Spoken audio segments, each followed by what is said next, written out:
Y avait-il déjà des vitres aux fenêtres à l'époque romaine? La réponse est oui.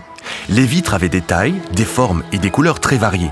Et elles étaient utilisées dans des bâtiments privés, comme les villas, ou dans des bâtiments publics, comme les thermes. Mais comment les Romains produisaient-ils leurs vitres? La question fait encore débat aujourd'hui.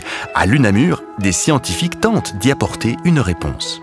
Depuis 2019, j'étudie dans le cadre de ma thèse les productions et les usages du verre à vitre entre le 1er et le 5e siècle, et ce en Gaule belgique et Germanie inférieure, ce qui correspond grosso modo à la Belgique actuelle, aux Pays-Bas, au Luxembourg et au nord de la France.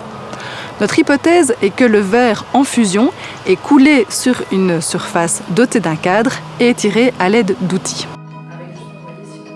En observant les fragments retrouvés lors des fouilles, les archéologues ont constaté des traces d'outils dans les coins et le long du bord des vitres sur une des faces, l'autant étant rugueuse et mate, attestant de ce contact avec une surface de travail. Certains bords sont droits et piquetés, laissant supposer l'utilisation d'un cadre pour la mise en forme de la vitre. Mais comment vérifier ces hypothèses ? En collaboration avec Malagne, l'archéoparc de Rochefort, nous allons recourir à l'archéologie expérimentale dans l'objectif de tenter un protocole qui n'a jamais été testé jusqu'à présent. Pour ce faire, nous allons construire 2 fours à l'emplacement ici derrière moi et nous allons travailler en collaboration avec des verriers français, Alain Guyot et les Infondus, afin de reconstituer donc des vitres. Nous allons déposer une masse de verre en fusion sur une plaque en terre cuite dotée d'un cadre et chauffée au préalable et qui sera ensuite étirée à l'aide d'outils. Une fois la vitre terminée, elle sera déposée dans le four de recuisson.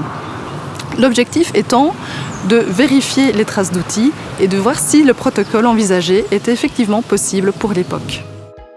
Cette expérience apportera de nouvelles connaissances scientifiques essentielles dans le domaine de l'archéologie gallo-romaine.